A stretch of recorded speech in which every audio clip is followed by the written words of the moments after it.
At the start of the latest Star Trek series, Star Trek Picard, one of the Federation and Starfleet's oldest rival planets, Romulus, has been completely destroyed. Yet, what happened to the Romulan Star Empire, and why does Jean-Luc Picard feel such guilt over its destruction?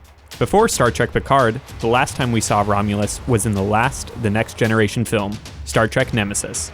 In Nemesis, the entire Romulan Senate was murdered in a coup. Arriving just after the change in government, the USS Enterprise, under the then Captain Jean-Luc Picard, discovered that the coup had been caused by Shinzon, a clone of Picard who was made by the Romulans in order to infiltrate Starfleet at its highest levels. But the plan was abandoned when Shinzon was left to rot on the sister planet Remus, the homeworld to the slave race Remans. Yeah, the Romulans aren't exactly the nicest of people. Shinzon worked underground to get revenge at the Romulan government, eventually succeeding in becoming Romulan's newest leader. After using his relationship with Picard to steal Starfleet codes, Shinzon attempted to kill Picard and destroy Earth, because reasons. Look, Nemesis isn't a great film. But Picard eventually defeats Shinzon at the cost of his friend Data's life. With Shinzon dead and the military leaders who helped him beaten, the Romulan government was in shambles, so Picard already felt he shouldered some of the guilt for his clone's actions. As a result, Romulus is left poorly prepared for the coming disaster.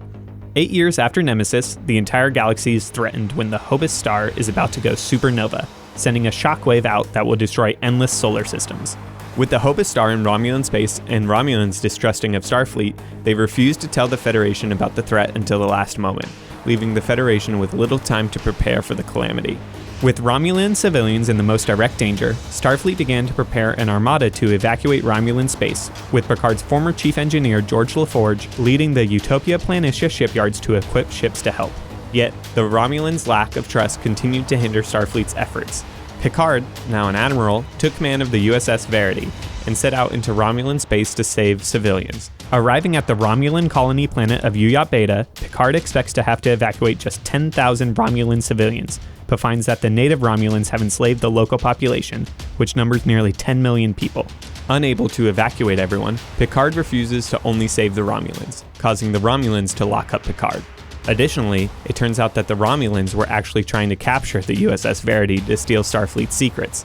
While Star Trek Picard has yet to reveal what happens, part of Picard's guilt lies in his inability to save Uyat Beta's population.